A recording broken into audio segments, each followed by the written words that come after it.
الحمد لله الواحد الأحد الفرد الصمد الذي لم يلد ولم يولد ولم يكن له كفوا أحد ثم الصلاة والسلام على رسوله الأمين الذي سمي في السماء والأرض وفي الأرض بعد القاسم المصطفى محمد اللهم صل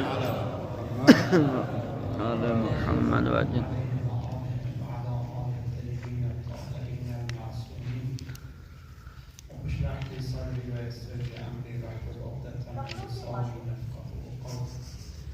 با عرض سلام حضور همه برادران گرامی و سروران معظم و عرض تبریک روز میلاد حضرت علی اکبر علیه السلام به عنوان روز جوان.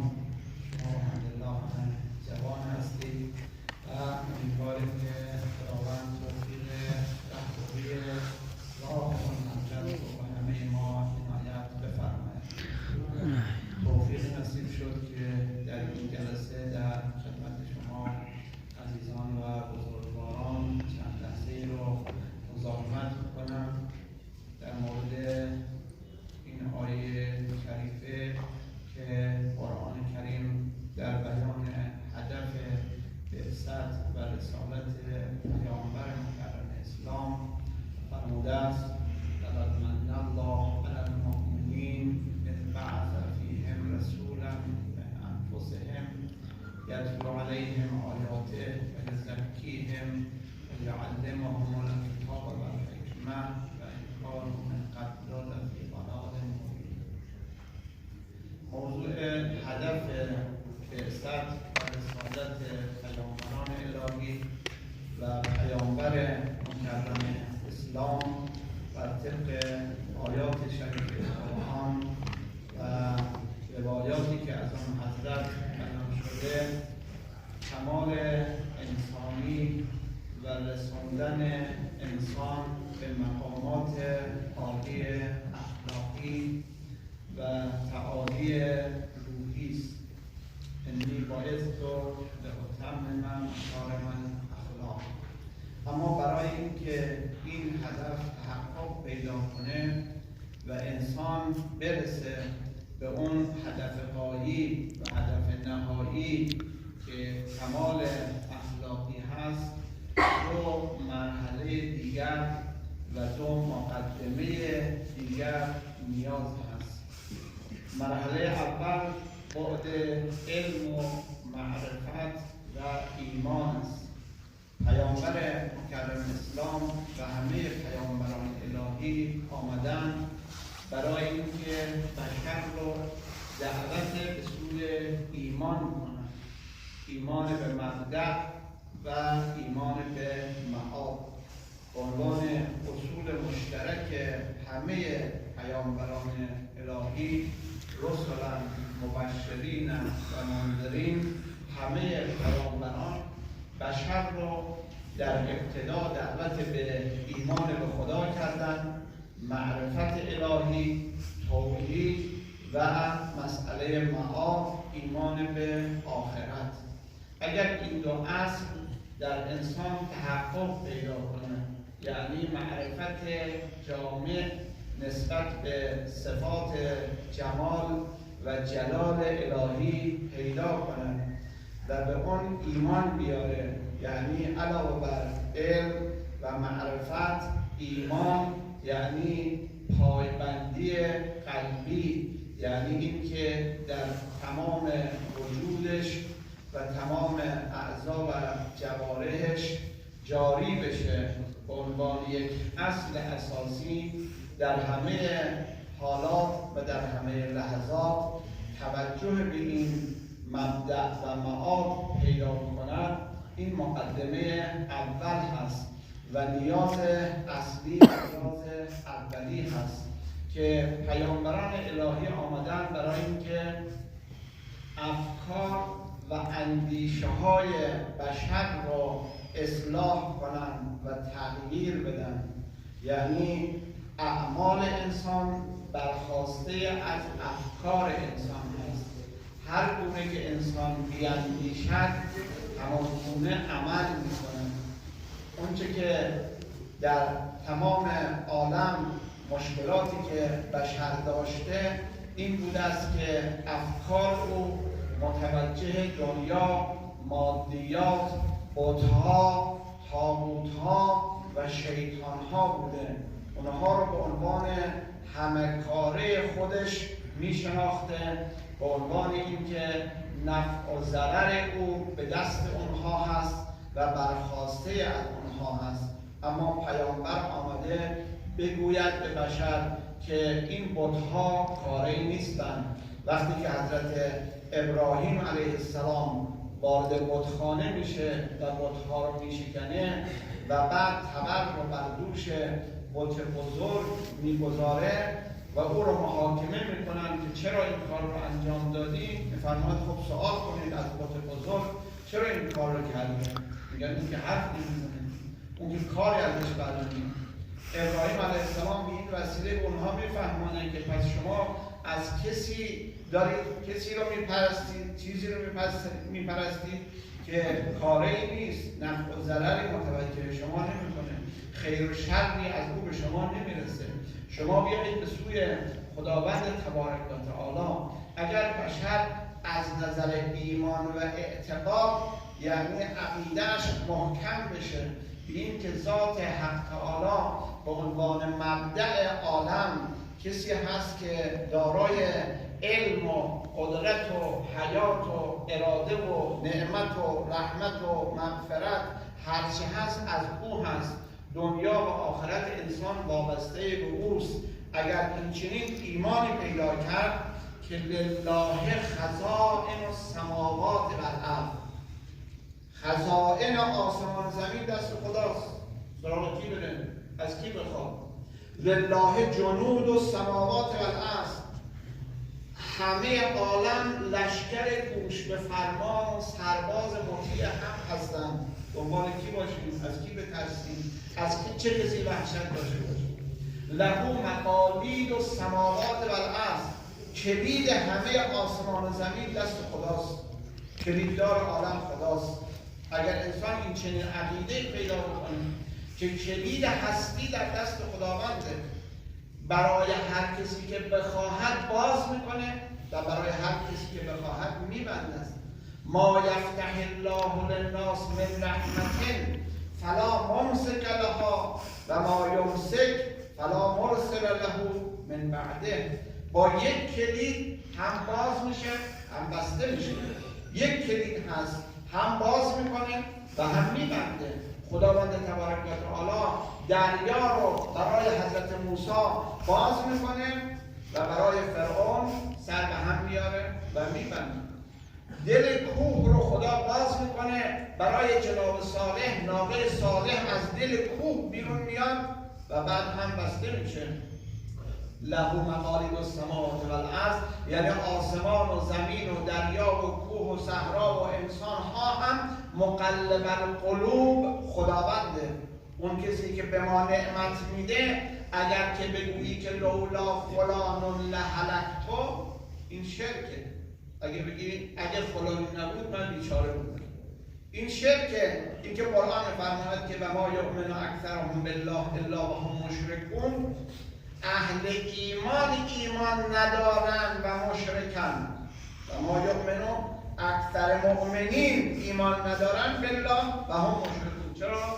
امام فرماید به خاطر اینکه انسان‌ها اینطور فکر میکنن که میگن لولا فلانون لهلکتو، اگه فلانی نبود من بیچاره بود، اگه او دست من نگرفته بود، اگه مشکل من برطرف نکرده بود، اگه فلان دکتر مثلا مریض من شفا نداده بود من بیچاره بودم. نه، بگو لولا ان من الله علی به فلان لهلکتو.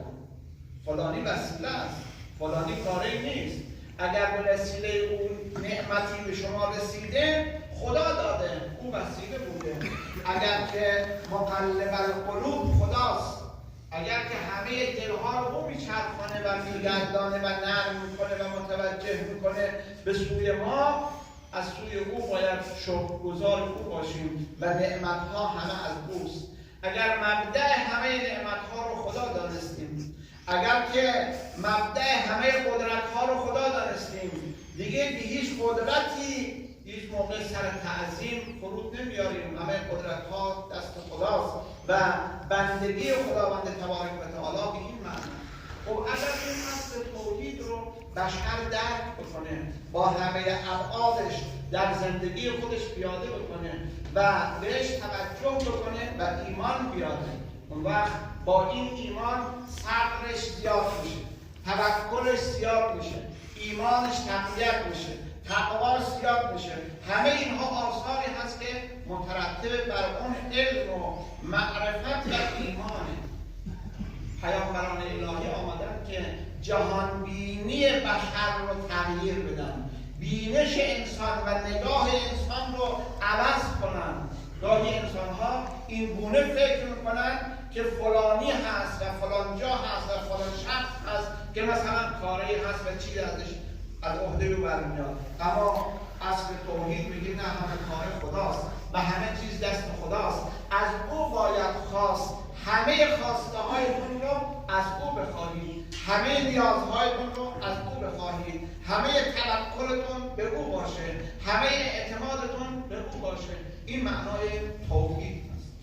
و اصل دیگر مقاله که پیامبران آمدن که بشر بگن که تو فقط برای دنیا خلق نشدی، فقط برای دنیا 4 روزه نیستی، بلکه از دنیا دار و ممر لا دار و مقر. امیرالمؤمنین علی علیه السلام فرمود که دنیا دار و ممر، محل عبور، گذره، محل قرار و ماندن و دائمی بودن درش نیست. و ناس فیها رجلان، مردم در دنیا 2 دسته هستند، رجل باع نفسه فاوبقها، که خودشون رو به دنیا میفروشن، بنده دنیا میشن، بنده مال دنیا، مقام دنیا، قدرت دنیا، شهرت دنیا، شهوت دنیا، هر چی هست به نام دنیا. رجل باع نفسه، خودش رو به دنیا میفروشه، فاوبقها، اسیر دنیا میشه، گرفتار دنیا میشه. و رجل ابتاع نفسه فاعتقها، کسانی هستن خودشون رو از دنیا میخرن، نه اینکه خودشون رو به دنیا بفروشن، خودشون رو از دنیا میخرن. یعنی به فرمایش امیرالمؤمنین علیه السلام، از دنیا متجر اولیاء الله، محل تجارت اولیاء خداست. اون کسی که دنیا رو مذمت میکنه و میگه که این دنیا چنین و چنانه، امیرالمؤمنین علیه السلام فرمود نه، دنیا متجر اولیاء الله، دنیا خوبه، شما از دنیا بهره گیری کنید، استفاده کنید، از وقتتون، از جوانیتون، از نعمتتون، از مالتون، از مقامتون، از قدرتتون، اینها رو وسیله قرار بدید برای رسیدن به خدا، برای اینکه فردای قیامت بدانید که جوانی رو در چه راهی مصرف کردید. جوانی نعمته، برای شما در اختیار شما هست. فردای قیامت قدم از قدم بر نمیداره مگر اینکه از 3 چیز سوال میشه. یکی از جوانی سوال میشه، یکی از مالی سوال میشه، یکی از عمری سوال میشه که در چه راهی مصرف کرد. اگر چنین ایمانی در وجود انسان پیدا شد که من باید فردای قیامت به همه آنچه که انجام داده‌ام و انجام نداده‌ام پاسخگو باشم. ترک فعل هم خودش گناهه. اینکه چرا انجام دادی و چرا انجام ندادی، اون چیزی که وظیفه‌ت بود که باید انجام میدادی، انجام ندادی، اون هم سوال میشه فردای قیامت. خب اگر این چنین ایمانی و اعتقادی داشته باشه، از صبح که از خواب برمیخیزه مواظبه، همه اعمالش، همه حرکاتش، همه گفتارش، چه بگویم، چه نگویم، چه بشنوم، چه ببینم، چه بخورم، چه بیاشتم، چه بیاندیشم، همه اینها حساب شده است. همه اینها در محدوده این که باید فردای قیامت پاسخ بدن و جواب بدن. چرا این حرف رو گفتی و چرا نگفتی؟ چرا فریاد زدی و چرا سکوت کردی؟ چرا قدم گذاشتی در یک مجلسی رفتی و چرا نرفتی؟ همه اینها رو باید فردای قیامت من پاسخ بدم.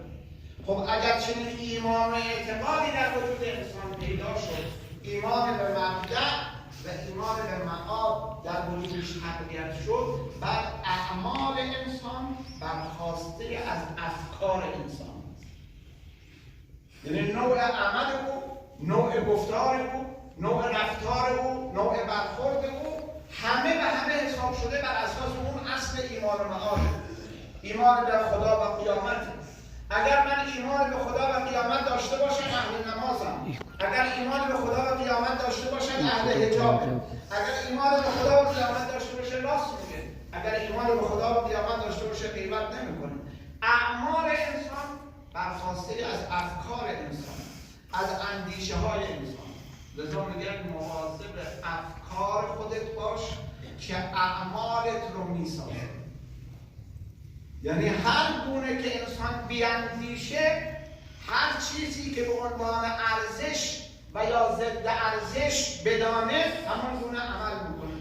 اونایی که بی‌حجابن چون حجاب رو ارزش نمیدونن، اونایی که نماز نمیخونن چون نماز خوندن ارزش نمیدونن، اونایی که زکات نمیده چون زکات دادن ارزش نمیدونه، اعتباری به زکات و نماز و روزه و حج و جهاد و این چیزها، اعمال خیر و صدقه و خدمت و این چیزها نداره. او فقط در محدوده دنیا میاندیشه، در محدوده منافعش میاندیشه، در محدوده شهواتش میاندیشه. اون چیزی که بتوانه نیازهای دنیاییش رو تأمین بکنه، او اعتباری به قیامت نداره. این هی الا حیاتنا الدنیا نموت و نحیا و ما یهلکنا الا الدهر. هرچه هست همین دنیاست. میگن دیگه با من همه چیز تمام میشه، قیامتی نیست، حساب و کتابی نیست، بهشت و جهنمی نیست، همه چیز تمام میشه. پس تو هرچه هست تو همین دنیا تلاش کن، تو همین دنیا لذت ببر، تو همین دنیا به دنیای خودت برس، به قدرتت برس، قدرت طلبی تا هر جا که رفت، مال طلبی از هر راهی که شد، تضییع حق دیگری باشه، حقوق دیگران رو باشه، غارت کردی باشه، دزدی باشه، قمار باشه، از هر راهی که شد مال ثروت بسیار. اون مال و ثروت میخواد، او قدرت و مقام میخواد، او رسیدن به شهوت میخواد، از هر راهی که شد و هیچ محدودیتی براش نیست. اون کسی که ایمان به معاد، ایمان به توحید نداشته باشه. اگر ایمان به توحید و معاد باشه، اعمال انسان رنگ خدایی پیدا میکنه، اعمال انسان رنگ الهی داره، سابقه الهی داره. خدمتش خدمتی هست که در مسیر خداوند تبارک و تعالی است. اگر دستگیری از مستمندی میکنه، اگر رفع نیاز کسی رو میکنه، اگر برخورد خوبی داره، اگر همه اعمال و کردارش در خانه و خانواده و زندگی و محل کار و کلاس و جامعه همه در محدوده توحید و معاد میچرخه. چه چیز رضای خدا هست، چه چیز رضای خدا نیست، چه چیز برای فردای قیامت من به نفعم هست و چه چیز به ضرر من هست، چه چیز موجب عذابه و چه چیز مایه بهشت و جهنمه. اعمالش رو کنترل شده است. یعنی صبح تا شبش حساب میکنه چه بکنه، چگونه عمرش رو، وقتش رو، جوانیش رو، نیروش رو، سرمایه‌اش رو صرف کنه. لذا اعمال انسان برخواسته از افکار انسان هست و پیامبران الهی آمدن که افکار بشر رو اصلاح کنند. شخصی گفتن از قبیله بنی سلمه ظاهرا بود و این مشرک بود، بت پرست بود. جوانان قبیله آمدن و بت او رو برداشتن و بردن توی زباله‌دانی انداختن. این میگشت که برمومد دنبال بت خودش، بعد پیداش کردید که توی زباله افتاده و کثیف شده و اینها برداشت و بردش و شوش داد و تمیزش کرد و اهل کلاه زد و در باباش سجده کرد و تعظیم کرد و عذرخواهی کرد که ببخشید از اینکه این جوان‌ها خلاصه نادانی کردن این کارو کرد. یک بار دیگه باز جوان‌ها برداشتن و بردن بتش. بار دوم و بار سوم که آمد بالا سر این به اصطلاح بت خودش دید که توی مزبله افتاده و کثیف شده و آلوده شده، گفت تو چه خدایی هست؟ از خودت نمیتونی دفاع بکنی. خب تو چجوری میتوانی از من دفاع بکنی؟ همونجا رهاش کرد و آمد و برگشت و مسلمان شد و اعتقاد به خدا پیدا کرد. افکار بشر اگر تغییر پیدا کرد، دنبال چیز دیگه نمیره. کسی دیگه رو مؤثر در عالم نمیدونه. لا مؤثر فی الوجود الا الله. در همه وجودش، در همه اعضا و جوارحش رسوخ پیدا میکنه که حقیقتا هست اوست، همه کار اوست و تمام اعمالش مطابق با اون. خب مرحله اول افکار اصلاح بشه، مواظب انحرافات فکری باشیم، مواظب انحرافات اختلافات عقیدتی باشیم، مواظب مکتب‌های ساختگی باشیم، مواظب اندیشه‌های امروزی که به اصطلاح به انواع مختلف رواج پیدا کرده توجه داشته باشیم. ما را از اصل توحید دور نکنیم. اصل توحید و مقام سازنده اعمال انسان، مواظبت بر اعمال داشته باشیم. تکرار اعمال سازنده ملکات اخلاقی انسان. شما همونطوری که در امور فنی اگر یک کسی بخواد یه فنی رو، یه حرفه‌ای رو یاد بگیره با تکرار بکنه. یک کسی میخواد خط خوشی پیدا کنه با چیکار کنه؟ با تمرین کنه، بنویسه، خط کنه. بخواد یه راننده بشه، بخواد یه شناگر بشه، بخواد یه مهندس و معمار بشه، بخواد یه مکانیک بشه، مکانیک ماهر، یه پزشک ماهر، کی هست؟ یه جراح، کسی که زیاد کار کرده، تمرین کرده، عمل کرده. به اصطلاح ما بعضی از این راهنماها میگن که ما تو فلان جاده مثلا چشم بسته راه میریم، یعنی دیگه اونقدر چاله‌چوله‌های اون راه رو، پیچ و خم‌های جاده رو بلد هستن که دیگه ماهر شده در رانندگی، ماهر شده در شناگری. در سایر امور هم اینچنین هست که اگر انسان تمرین کرد، در سایه تمرین و تکرار به مهارت میرسه و به ملکه میرسه. ملکه اخلاقی، اون کسی که دروغ میگه دیگه نمیتونه راست بگه. دیگه راست ازش میگن که روده راست تو شکمش نیست، یعنی راست ازش بر نمیاد، خوش زبانی ازش بر نمیاد. دیگه غیبت و تهمت و ناسزا و بدگویی این چیزها دیگه ورد زبانش هست. ظلم کردن و ستم کردن و اذیت و آزار دیگران دیگه براش طبیعی هست. چرا؟ چون اینها براش ملکه شده. مواظب اعمالت باش که اخلاقت رو میسازه. تکرار اعمال برای این است که انسان به اون هدف معنوی اخلاقی برسه. در آیات شریفه قرآن اگر ملاحظه بفرمایید، یا ایها الذین آمنوا کتب علیکم الصیام، بقیه چی؟ کما کتب علی الذین من قبلکم لعلکم. هدف روزه رسیدن به تقوا. ان الصلاة تنها عن الفحشاء، هدف نماز تقوا. هدف زکات خذ من اموالهم صدقة تطهرهم. هدف اینها این است که ظاهرش یک عملی رو انجام بده، نمازی، روزه‌ای، حجی. اینها حج هم ذکر خدا هست و رسیدن به تقوا هست و شعائر الهی هست. همه اینها تکرارش، یک آقای گفت که مثلا 30 سفر 40 سفر میدونم حج رفته، اما 30 سفر 40 سفر حج رفتن نتیجهش چی هست؟ آیا رسیده به اون هدف؟ آیا این نماز، گفتم که اگر بخواهید ببینید که نمازتون مورد قبول است یا نه، ببینید بعد از نماز گناه میکنید یا نمیکنید. نماز ان الصلاة تنها عن الفحشاء والمنکر. اثر نماز باید بازداشتن از فحشا و منکر باشه.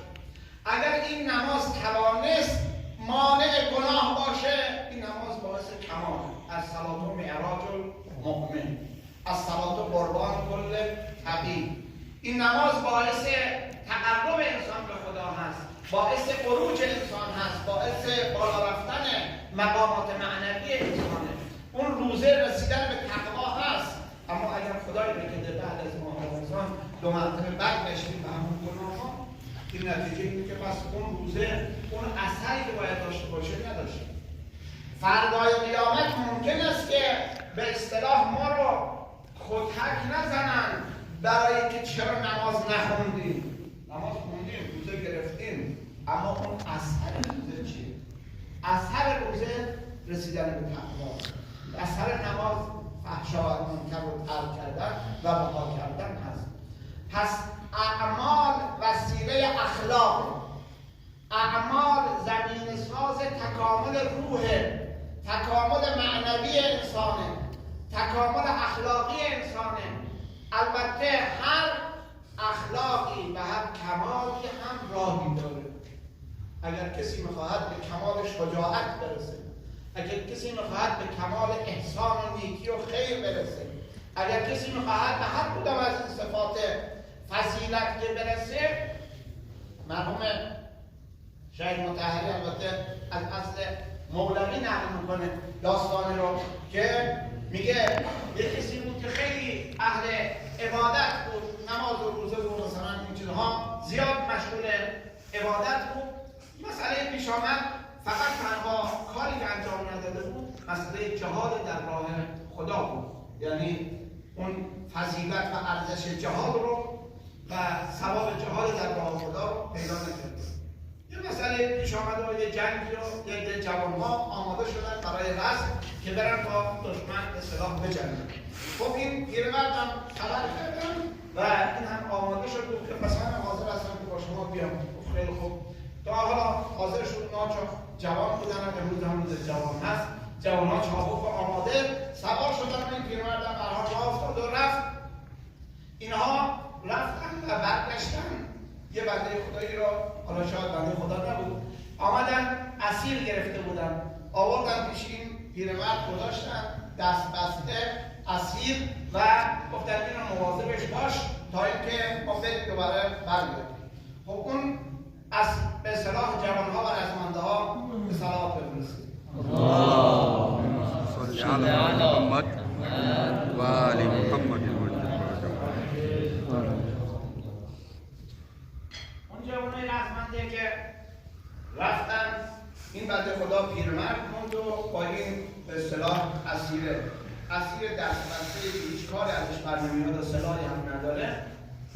بعد میگه که وقتی که این جوان‌ها برگشتن آمدن دیدن که خبری نیست از این اسیر، خبری نیست و پیرمرد یک گوشه افتاده، دستاش بسته شده و هیچ اثری از اون اسیر نیست. گفتن چی شد؟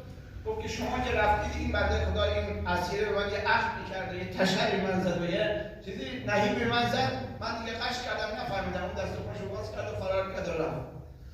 خب اون نماز و روزه خونده اما شجاعت پیدا نکرده. شجاعت در میدان جنگ پیدا میشه، شجاعت در مقابله با دشمن پیدا میشه، شجاعت با اینه که باید بیا در میدان و در صحنه نبرد با دشمن روبرو بشه و اون شجاعت رو کسب کنه و پیدا کنه.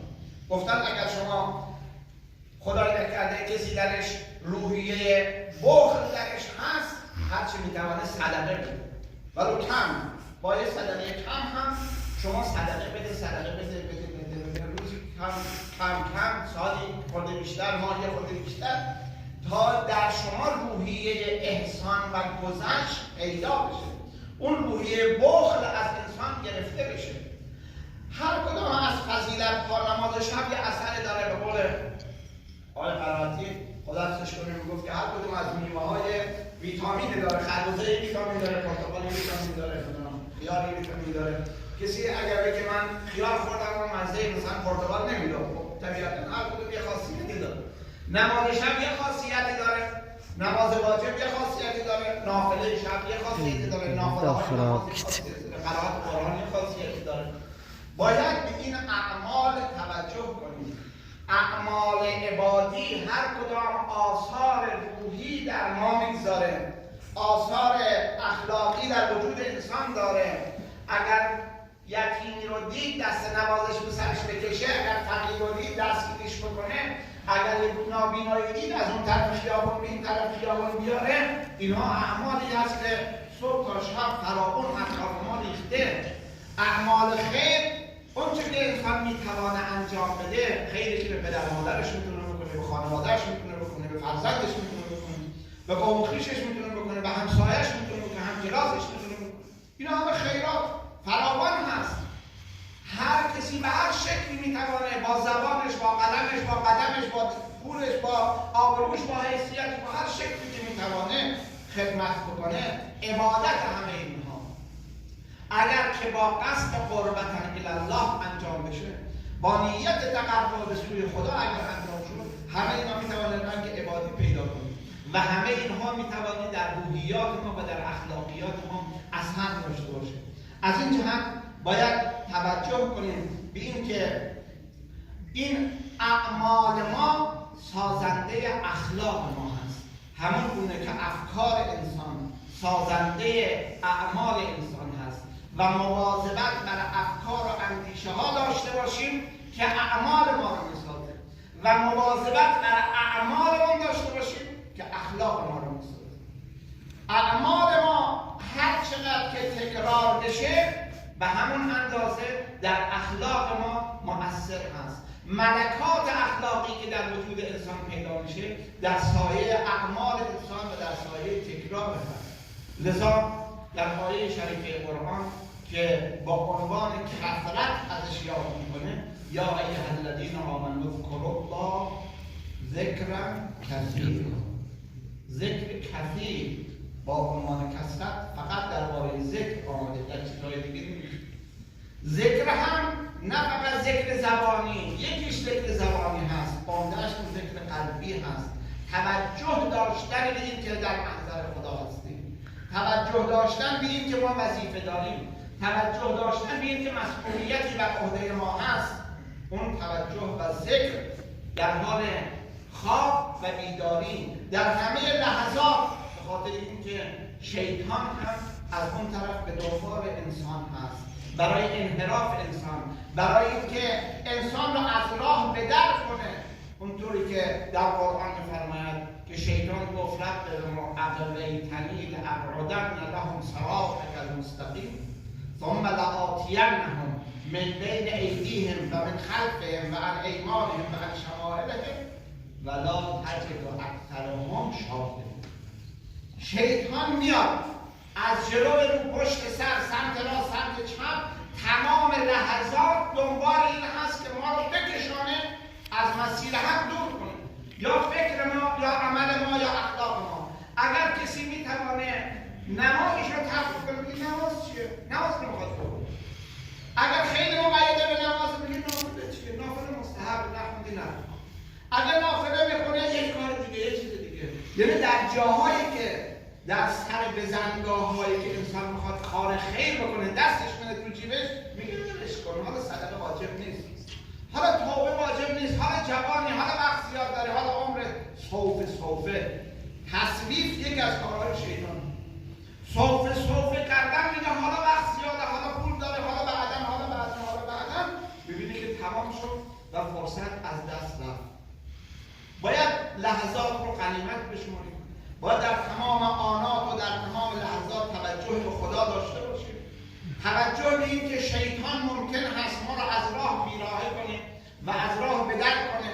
ممکن هست در اعمال ما، در اخلاق ما، در افکار ما اثر بگذاره. اینها رو توجه داشته باشیم و در کمین خداوند تبارک و تعالی می‌فرماید که ان ربک لبالمرصاد، خدا در کمین انسان هست و توجه میکنه و باید همون گونه که در گذشته زمان جنگ شما شنیدید یا دیدید بعضی فیلم‌ها میگفتن زمان جنگ وضعیت قرمز که اعلام میشد باید چیکار کنید؟ باید به پناهگاه برید.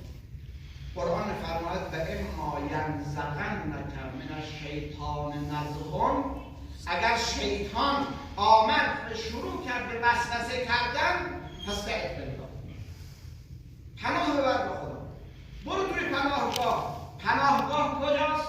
خداوند تبارک و تعالی. فاستعذ بالله. اونهایی که ان الذین اتقوا اذا مسهم طائف من الشیطان، اونهایی که اهل تقوا هستن وقتی گروهی از شیطان دور اونها طواف میکنن، طائف من الشیطان، میان دورشون میچرخن، میکشن از این طرف به اون طرف که اونها رو منحرف بکنن. تذکر ان الذین اتقوا اذا مسهم طائف من الشیطان تذکر.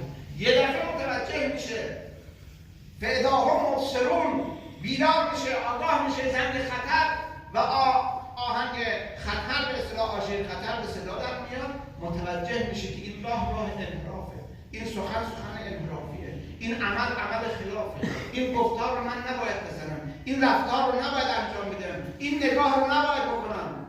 تمام نگاه انسان که چشم به هم زدن باشه، لبخند انسان حساب داره. برای چه خندیدی؟ مسخره بود؟ تحقیر بود؟ نگاه چجوری بود؟ نگاه خشم بود، نگاه غضب بود، نگاه رحمت بود، نگاه چی؟ با چه نیتی نگاه کردی؟ با چه نیتی گفتی؟ با چه نیتی سکوت کردی؟ با چه نیتی فریاد زدی؟ انما الاعمال بالنیات. همه اون چه که در درون انسان هست اون با اعمال انسان ظاهر میشه و آشکار میشه. خداوند انشاءالله به همه ما توفیق عنایت بفرماید که پیوسته و همیشه در راه خداوند تبارک و تعالی با ایمان و اعمال صالح و اخلاق فاضله در پیشگاه الهی انشاءالله روسفید و سربلند باشد. پروردگار تو را با آقای محمد و آلش به ما توفیق عبادت و بندگی، ترک گناه و معصیت عنایت بفرماید. از امام زمان ما را نزدیک بفرماید. قلب مقدس آقا از ما را خوشنو بدار. خدمتگزاران به اسلام و نظام اسلامی مقام حسن رهبری در پناه خود محفوظ بدار. دشمنان اسلام آمریکا و اسرائیل ذلیل و خوار و نابود بگردان. مسلمانان در سراسر جهان نصرت و قوت و عزت و وحدت عنایت بفرما.